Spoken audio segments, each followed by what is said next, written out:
네, 오늘은 질문으로 오늘 설교를 시작하려고 합니다.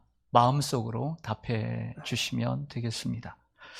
여러분, 구원 얻는 길은 쉬울까요? 어려울까요? 구원 얻는 길이 쉬울까요? 어려울까요?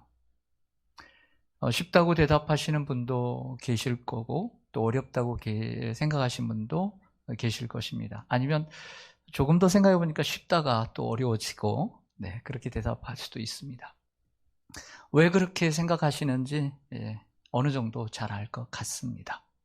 왜냐하면 성경은 구원을 처럼 쉽게 얻을 수 있는 방법을 자주 얘기하고 있는 반면에 동시에 구원 얻는 길이 참 어려운 길임을 말씀해 주고 있기 때문입니다.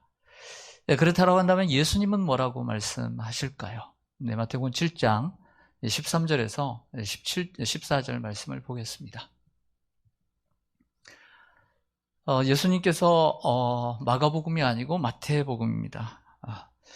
좁은 문으로 들어가라. 멸망으로 인도하는 문은 크고 그 길이 넓어 그리로 들어가는 자가 많고 생명으로 인도하는 문은 좁고 길이 협착하여 찾는 자가 적음이라고 말씀을 합니다. 우리가 잘 아는 말씀이죠.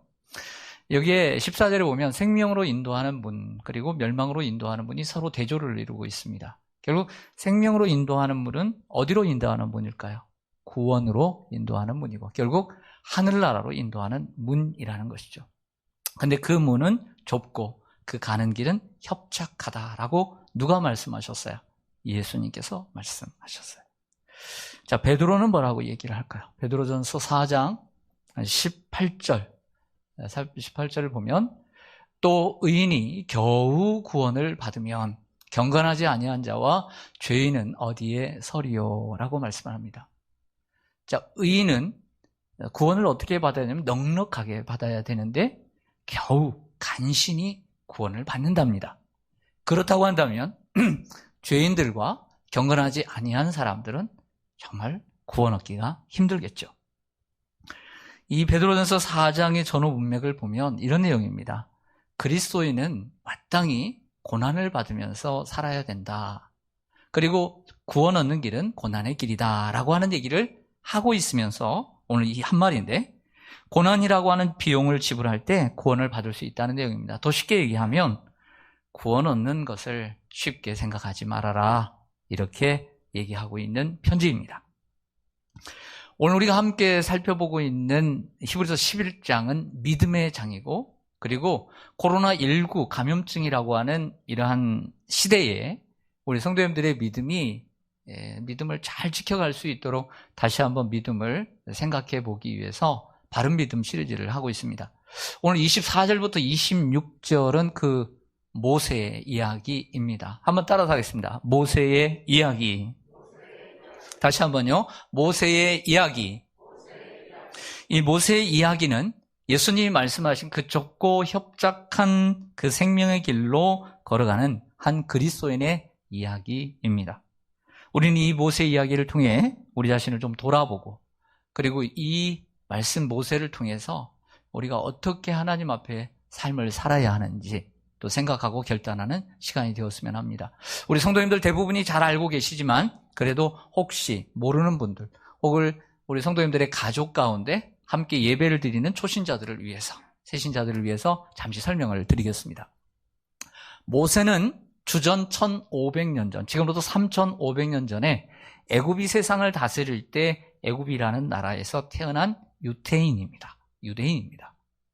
근데 그 먼 과거에 요셉이라는 총리가 유대인이 있을 때는 유대인들이 사랑을 받고 그리고 함께 같은 동족으로 대등한 삶을 살았지만 시간이 많이 지나면서 새로운 바로왕이 생기면서 이 유대인을 무시하고 그리고 죽이려고 하는 계획을 세우게 되었습니다. 그렇게 해서 어려운 국고성을 짓는 일에 지푸라기 하나 주지 않으면서 강제 노역을 시키면서 결국에는 그의 산하 제한을 시키고 인구수를 줄이는 정책을 쓰게 됩니다. 하지만 그럼에도 불구하고 생동력이 너무나 뛰어나니까 산파들을 시켜서 아기가 태어나면 여자아이는 살리고 남자아이는 죽이라는 명령을 내리지만 하나님을 경외하는 산파들은 가만히 그 아이들을 살리게 됩니다. 그리고 변명을 하게 되죠. 안 되겠다라고 생각한 바로왕은 무조건 모든 아이가 태어나면, 그리고 지금 이후에 태어난 아이가 만약에 발견되기라도 한다면 다 나일강에 죽일 것이니 무조건 남자아이가 태어나면 나일강에 던져 죽여라는 큰 명령을 내리게 됩니다. 이때 당시 태어난 사람이 바로 모세입니다. 모세의 부모는 그가 너무나 자기 자식이 안 이쁜 사람이 어떻겠습니까? 너무 존귀해서 귀엽고 이뻐서 3개월을 숨겼는데 더 이상 아이가 울고 숨길 수가 없게 되자 갈대 상자를 하나 만들어서 방수칠을 해서 나일강 그 갈대들이 많은 곳에 갈대 사이에 숨겨두었습니다. 그리고 가만히 그 누나를 시켜 혹이라도 그 아이가 어떻게 되는지 이렇게 보게 되었습니다. 때마침 그 애굽의 공주가 목욕을 하러 왔다가 이 아이 갈대 상자를 발견하게 된 거예요. 가서 가만히 보니 이 아이가 마침 울었는데 그 우는 모습을 보고 불쌍히 여기는 마음을 갖게 됩니다. 하나님께서 주신 마음이죠. 유태인, 즉 히브리인의 자녀인 것을 성경은 말씀합니다. 알면서도 양자로 가서 데리고 키우게 됩니다. 결국 모세는 유태인이지만 애굽의 왕자가 되어서 살아갑니다. 애굽이라는 나라는 이때 당시 세계를 다스리는 최고의 강대국이었습니다. 애굽이 세상을 천여 년 동안 수세기 동안 세상을 다스렸지만 이때 당시가 애굽의 최고의 전성기였습니다. 조금만 노력하면 모세는 세계를 다스리는 애굽의 파라오 왕이 될 수 있었습니다. 하지만 오늘 성경은 말합니다. 믿음으로 모세는 장성하여 바로의 공주의 아들이라 칭함을 거절하고 도리어 하나님의 백성들과 함께 고난받기를 잠시 죄악의 낙을 누리는 것보다 더 좋아하고 그리스도를 위하여 받는 수모를 애굽의 모든 보화보다 더 값진 제물로, 큰 제물로 여겼으니 이는 상 주심을 바라봄이라 라고 말씀을 하고 있습니다. 우린 이 모세의 삶을 통해 믿음의 본질과 그리고 구원에 이르는 믿음을 배울 수 있습니다. 좀 더 간단하게 말씀드리자면 성경이 간결하게 얘기하고 있는 예수를 믿고 그리고 예수님을 마음속에 영접하면 구원을 얻는다는 이러한 개념보다 훨씬 그 이상의 것을 성경은 우리에게 요구하고 있다는 것입니다. 이게 구원이라는 것입니다. 단순히 예수를 믿고 영접하면 끝이 아니라 훨씬 그 이상의 것을 요구하는 것이 믿음의 본질이고 구원을 얻는 믿음의 본질이라고 말할 수 있다는 것입니다.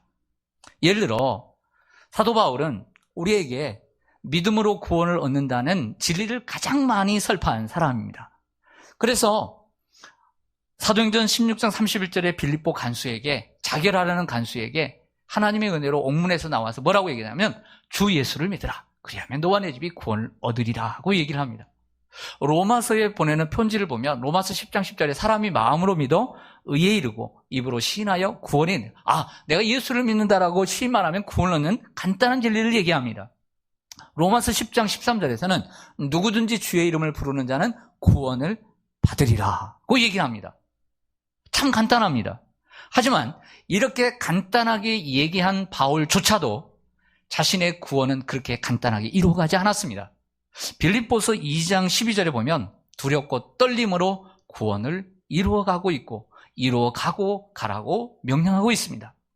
그리고 바울 자신조차도 예수 그리스도를 믿어 간단히 예수 믿고 끝난 인생이 아니라 그렇게 믿음은 완성되어지는 것이 아니라 믿음의 출발부터 완성까지는 험난한 길을 걸어가야 되는데 그의 믿음의 출발이 이랬음을 빌립보서 3장 7절에서 10절까지 이렇게 말씀합니다.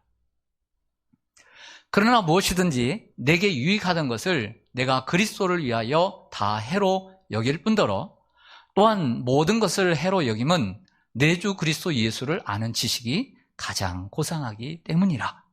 내가 그를 위하여 모든 것을 잃어버리고 배설물로 여김은 그리스도를 얻고 그 안에서 발견되려 함이니 내가 가진 은은 율법에서 난 것이 아니요 오직 그리스도를 믿음으로 말미암은 것이니 곧 믿음으로 하나님께로부터 난 의라.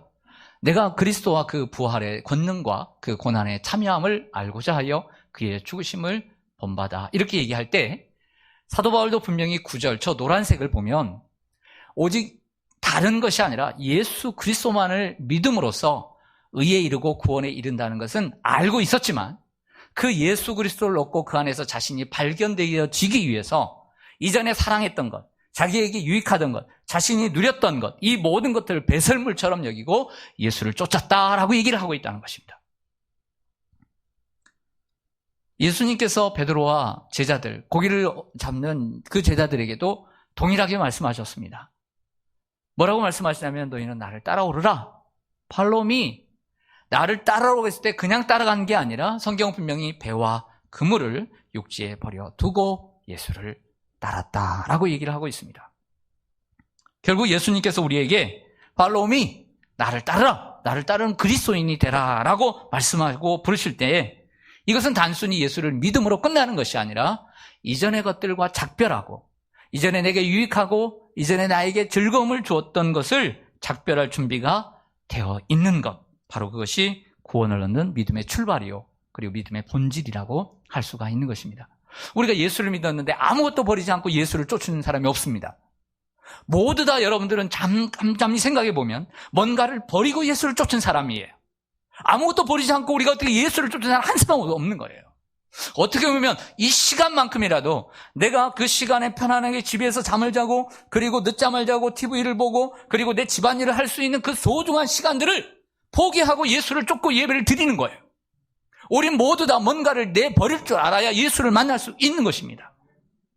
그런데 이러한 바울의 모습이 빌립보서 3장에 있는 바울의 모습이 오늘 모세의 모습 속에도 그대로 투영되고 있다는 것을 볼 수 있습니다.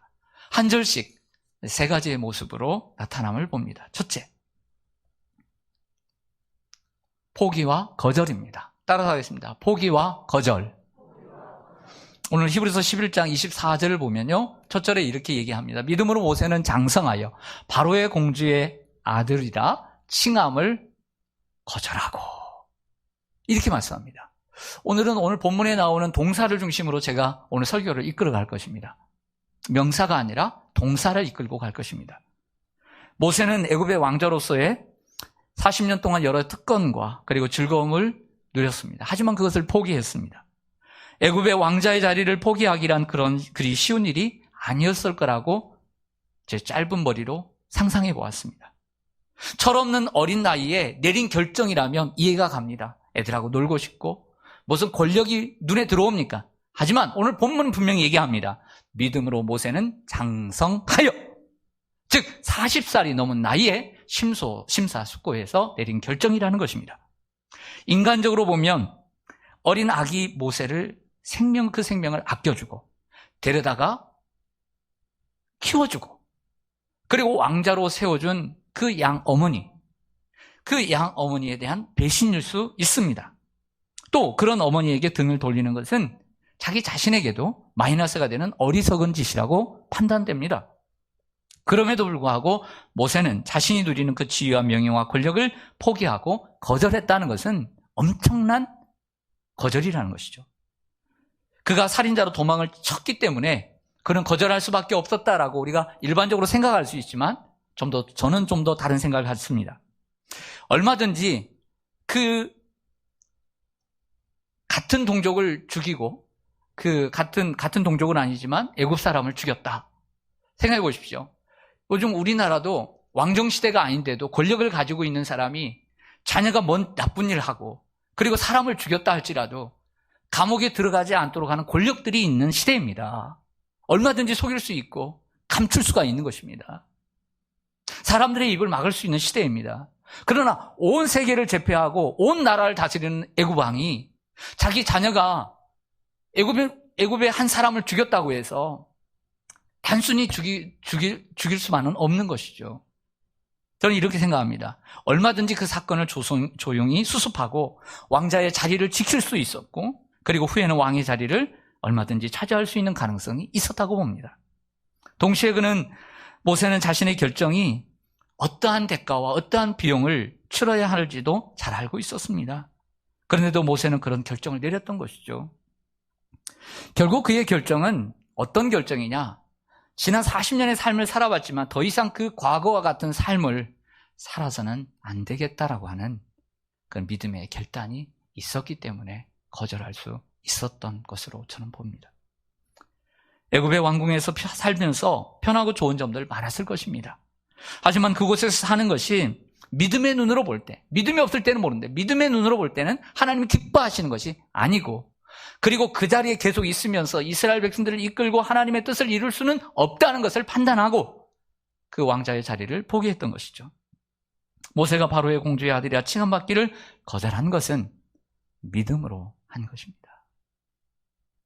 여기서 우리가 한 가지 오해하지 말아야 될 것이 있습니다. 그것은 세상의 모든 지위와 권세와 명예는 그러면 다 악한 것인가? 그렇지는 않은 거죠. 예를 들어서 내가 원치 않게 금수저로 태어났습니다. 왕족으로 태어날 수 있습니다. 그게 나쁜 것입니까?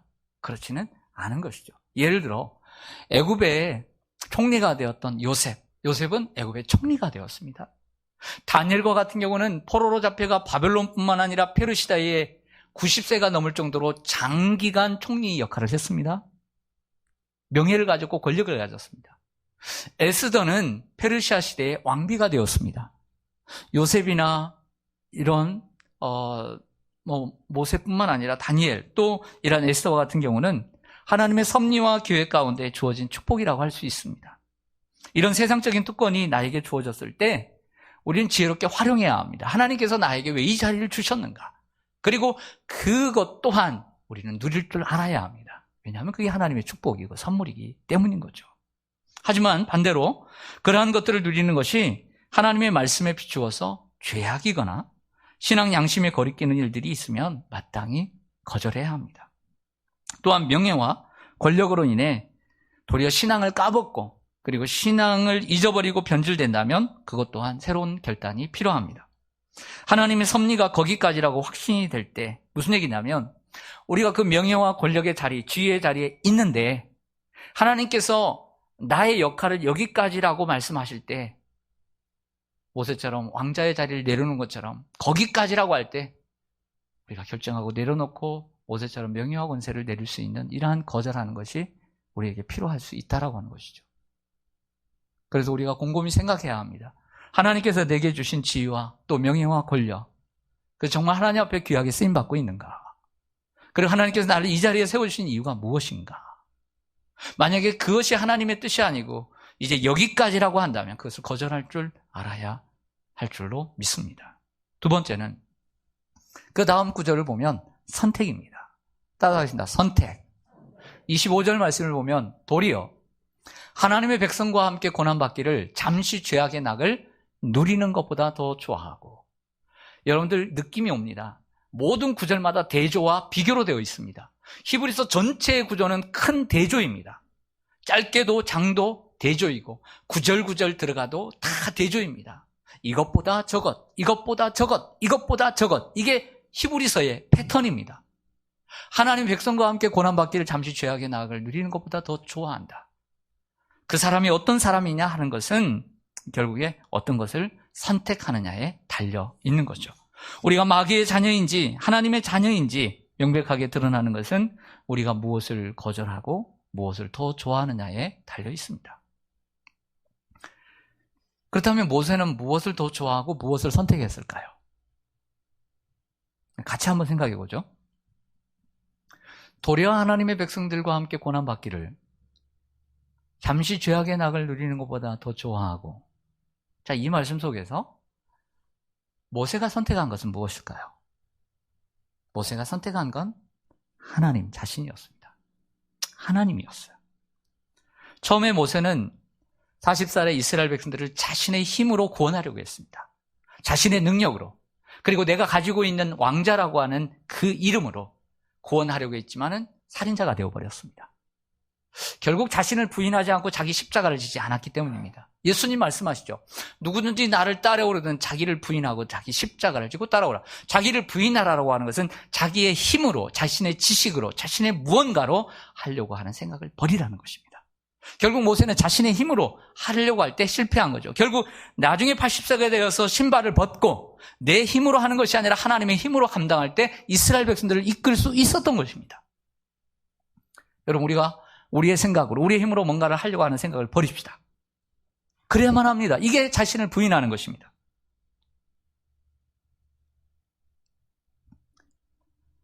모세는 자기의 백성을 선택한 것이 아니라 하나님의 백성을 선택했습니다. 하나님의 백성을 선택했다는 것은 하나님을 선택한 것입니다.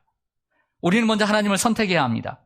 데살로니가전서 1장에 보니까 사도 바울이 한 달밖에 복음을 전하지 않았는데도 그들이 예수를 잘 믿어요. 그러면서 얘기합니다. 너희가 살아계시고 참되신 하나님을 너희들이 믿는다 하면서 이렇게 얘기하죠.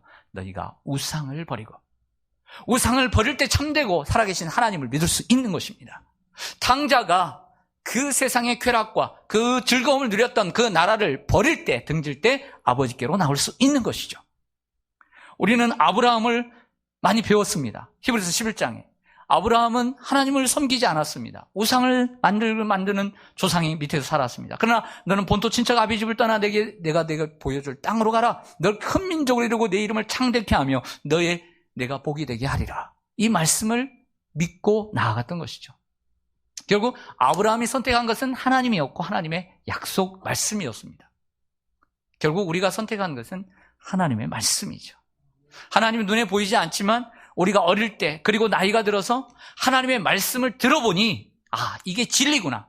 하나님의 약속의 말씀을 눈에 보이진 않지만 이 말씀을 믿고 따라온 거 아니겠어요? 결국 모세도 그랬던 것입니다. 모세가 더 좋아하고 선택한 것은 고난이었습니다. 고난을 선택하고 싶은 사람은 없습니다. 근데 이 고난이라는 단어와 대조를 이루는 단어는 죄입니다.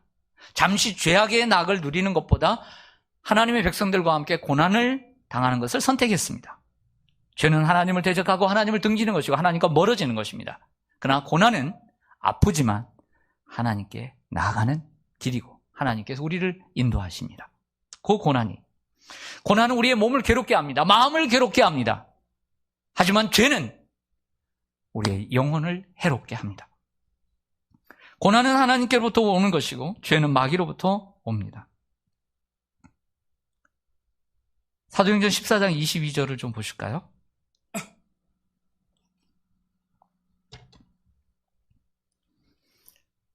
제자들의 마음을 굳게 하여 이 믿음에 머물러 있으라. 여러분들, 바른 마음을 굳게 하는 게 얼마나 중요한지, 그리고 바른 믿음을 가지고 있도록 하는 게 얼마나 중요한지, 이게 목회 아니겠어요? 이게 얼마나 중요한지 바울이 얘기해요. 그러면서 권하고 또 우리가 하나님의 나라에 들어가려면 무엇을 겪어야 한다? 환난을 겪어야 돼요. 하나님 나라 쉽게 들어가는 게 아니라 환난을 겪어야 돼야 들어가는 거예요. 디모데후서 3장 12절에 보면 무릇 그리스도 예수 안에서 경건하게 살고자 하는 자는 박해를 받으리라고 말씀합니다. 참 궁금합니다. 왜 하나님은 하나님의 사랑하는 이 백성들을, 그 아들과 바꾼 그 하나님의 백성들, 이 세상을 살아가면서 좀 즐겁고 평안하게 살지 않게 하시고 왜 고난을 받게 하시는가? 왜 고난을 받아야만이 하나님께로 갈 수 있는가? 이런 질문을 던지게 됩니다. 그 이유는 아마도 세 가지일 것입니다. 아마도 우리의 인간의 성향 때문입니다. 우리가 이 세상에 고난이 없고 즐거움과 기쁨과 평안만 있다면 우리가 어찌 하나님을 의지하겠습니까? 하나님을 의지하는 마음 없이 세상에 의지하고 세상을 즐기며 우리는 살아갈 것입니다. 절대 하나님을 잘 찾지 않을 것입니다. 아니라고 안주할 것입니다. 또한 두 번째는 세상에 기울어지지 못하게 하기 위함입니다. 우리 속에는 여전히 세상을 사랑하고 세상에 빠지고 싶은 또 그럴 가능성들이 많습니다. 그러기에 고난과 실망과 그리고 아픔이라는 것을 통해 세상에 빠지지 않게 하시는 거죠. 우리가 세상이 좋을 때가 있습니다. 야, 세상이 아름답구나. 세상이 즐겁구나. 만약에 세상이 즐겁고 아름답고 행복하기만 한다면 우리가 왜 하나님을 찾습니까? 여기가 천국인데. 세상을 위해서 실망을 하게 됩니다. 사람 때문에 아픔을 당하기도 합니다. 고난을 당하기도 합니다. 세상 믿을 것이 안 되는구나. 그래 하나님을 믿을 수 있게 됩니다. 세상을 보면 신물 난다. 이런 생각을 가져야 하나님을 찾게 되는 것 아닐까요? 또 하나는 고난을 통해 그리스도의 형상을 본받게 하기 위해서입니다. 여러분, 우리가 삶을 돌아오면 고난은 너무나 아픈 것이지만 그 크고 작은 고난의 언덕 속에서 그 고난의 마디를 통하여 우리가 그래도 조금 더 성숙해 오지 않았습니까? 베드로전서 2장 21절에 베드로가 얘기합니다. 이를 위하여 너희가 부르심을 받았으니, 이를 위하여. 이게 뭘까요? 이는 고난입니다. 그리스도도 너희를 위하여 고난을 받으사 너희에게 본을 끼쳐 그 자취를 따라오게 하셨느니라. 여러분, 힘들고 어려울 때 이 말씀이 여러분들에게 한 위로가 되시기를 원합니다. 예수님이 여러분들을 위해서 고난을 받으신 줄 믿습니다. 십자가를 지셨습니다. 근데 그것이 본이에요. 샘플이에요.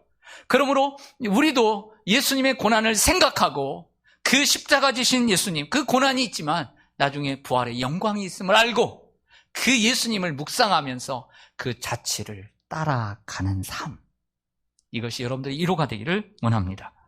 우리가 살면서 그리스도인으로 고난을 받으면 기쁘게 참아야 합니다. 애매히 고난을 받아도 그 고난이 선한 행함으로, 선을 행함으로 받는 것이라면 하나님 앞에서 아름다운 것입니다. 이를 위하여 우리가 부르심을 받았고 우리도 고난을 받아, 우리도 그리스도로, 예수님도 고난을 받아 본을 우리에게 보여주신 거죠. 우리도 그 자취를 따라가는 것입니다. 그러므로 잘하고 있는 것입니다. 여러분에게 고난이 있습니까? 여러분에게 실망스러운 일이 있습니까? 아픔이 있습니까?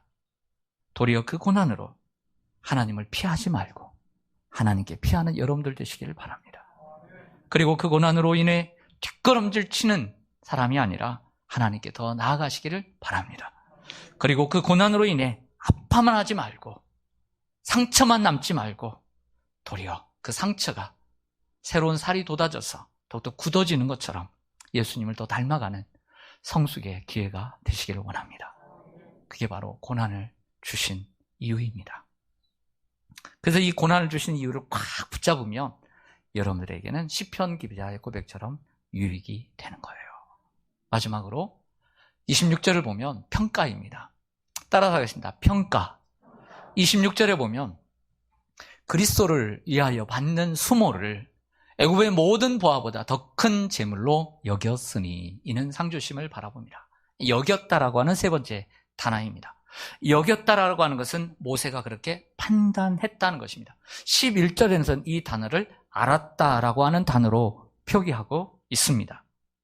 여러분, 예화 하나 들게요.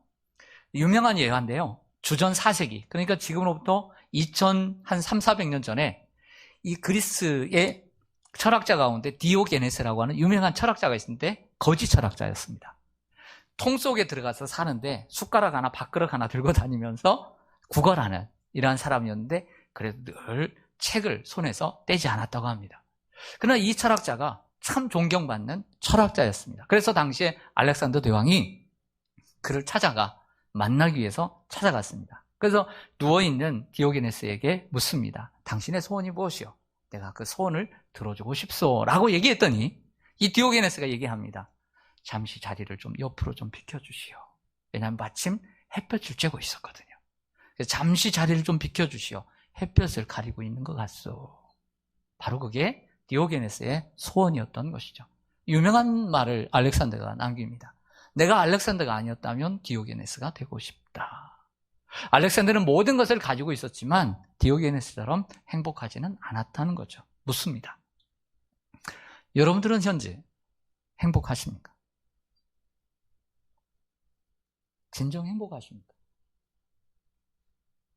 오늘 방송을 보시는 여러분은 행복하십니까? 그렇다고 한다면 여러분들은 왜 행복하십니까?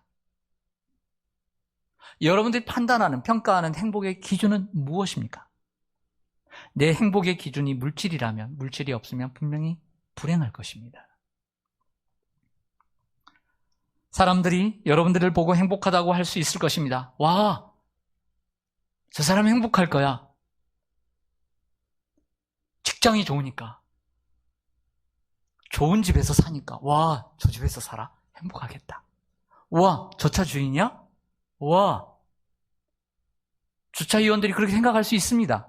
와, 누구 차야? 저 사람 행복하겠네?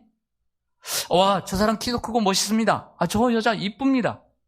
좋은 옷을 입고 다니니까, 와, 행복하겠네? 건강하니까? 자녀들 다 키워놓고, 자녀들이 손 빌리지 않고, 와, 걱정 하나 없네? 걱정 없잖아. 그러나 행복은 사람들의 평가에 있지 않습니다. 행복은 여러분 자신의 평가에 있는 것입니다. 모세는 자신을 평가했습니다. 애굽의 큰 보화보다 그리스도를 위하여 받는 수모를 내가 기쁘게 더 생각한다. 이게 모세의 가치였습니다. 사람들은 나를 행복하다고 평가해도 내가 행복하지 않으면 불행한 것입니다. 내가 행복하지 않은데 아무리 사람들이 나를 행복하다고 평가하는데 내가 그건 무슨 상관입니까? 그런 면에서 바울이나 모세는 이전의 모든 것을 가졌던 때보다 비록 가진 것이 그때보다는 적지만 무척 행복한 사람들이었습니다. 행복이 우리의 자신의 평가에 달려 있습니다. 우리가 어디에 더 가치를 두고 있느냐는 것이죠. 또 하나, 진정한 행복은 사람들의 평가도 아니고, 그리고 나 자신의 평가이기도 하지만 나 자신의 더 평가보다 행복의 평가는 하나님께 달려 있습니다. 하나님이 어떻게 하느냐? 세상의 사람들, 예수 안 믿는 사람들 얼마든지 자신이 행복하다고 합니다. 자기들만의 가치를 가지고 행복하다고 하는 사람 많아요, 적어요? 많죠?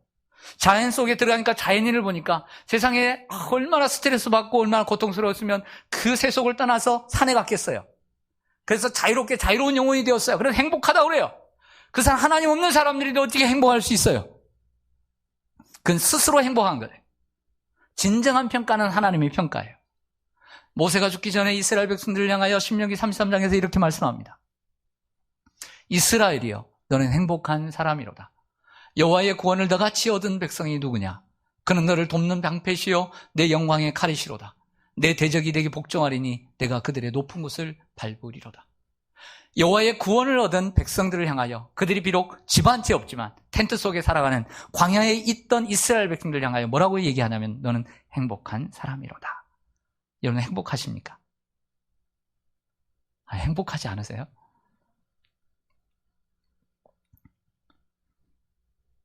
이런 말이 있습니다. 행복한 사람이 행복한 세상을 만들어간다. 행복한 사람이 행복한 가정을 만들어갈 수 있는 자격이 있는 거예요. 행복한 성도가 행복한 교회를 만들 수 있는 거예요. 행복한 시민이 행복한 사회와 국가를 만들어갈 수 있는 거예요. 그래서 우리는 행복한 사람이어야 해요. 왜? 내가 불행하면 모든 게 불행하니까. 그리고 참된 행복은 예수 그리스도를 만남으로 이루어집니다. 예수 그리스도는 행복의 근원이기 때문이에요. 모세는 행복을 애굽의 보화에서 찾지 않고 그리스도를 위하여 받는 순환에서, 그 수모에서 찾았습니다. 이해를 돕기 위해서 예수님은 모세 이후에 1500년 이후에 이 세상에 육신의 몸을 입고 오셨습니다. 그런데 1500년 전에 모세가 어떻게 그리스도를 위하여 고난을 받았느냐라고 물을 수 있습니다. 맞습니다. 하지만 예수님은 요한복음 1장 1절에 보니까 태초에 하나님이 말씀이 계신데 그 말씀이 세상을 창조했어요. 예수님은 하나님과 함께 세상을 창조하시고 세상을 섭리하시며 주관해 오신 분이고, 그리고 모든 세상 역사에 함께 계셨던 분입니다. 요한복음 5장 39절에 예수님이 말씀하셨는데 너희가 성경을 영생을 얻는 줄 생각하고 상고하고 연구하거니와 그 성경이 바로 나에 대하여 증언하는 것이라. 결국 이때의 성경이라고 말하는, 지칭하는 성경은 구약 성경입니다. 구약의 성경 속에 예수님이 계셨던 것이죠.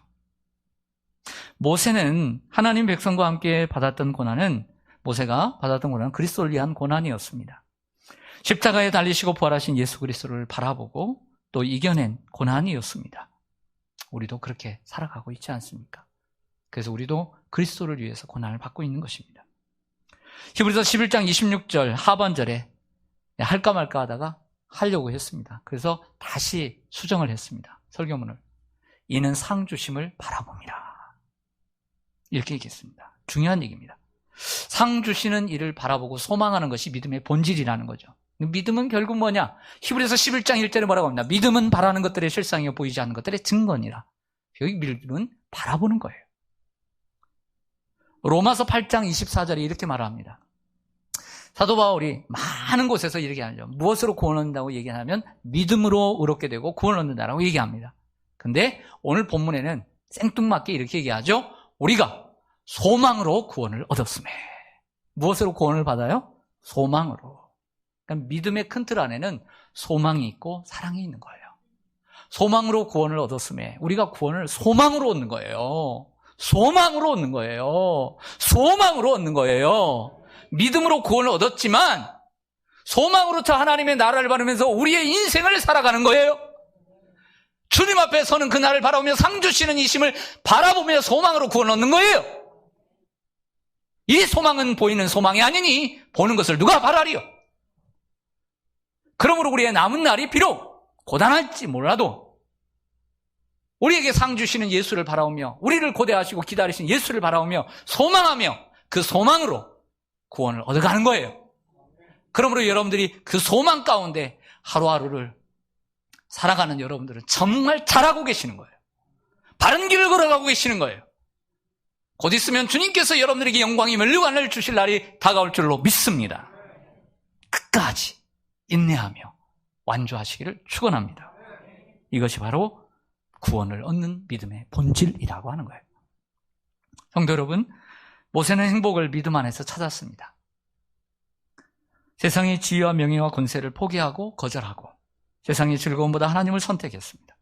순간의 행복이 아닌 영원한 행복의 주인 되시는 그리스도를 위해서 받는 수모를 더 기쁘게 여기고 그리고 그분을 사랑하며 그분을 위해 삶을 드렸습니다. 이것이 구원을 얻는 믿음의 본질입니다. 바라기는 우리 시온산교회 모든 교우들이 오늘 이 모세의 믿음을 다시 한번 마음속에 다시 한번 새기면서 제가 오늘 전할 수 있는 말은 함축하고 함축해서 엑기스를 통해서 다 전했습니다. 이 말씀을 마음속에 잘 새기고 끝까지 승리하시는 여러분들 되시기를 주님의 이름으로 간절히 축원합니다. 아멘.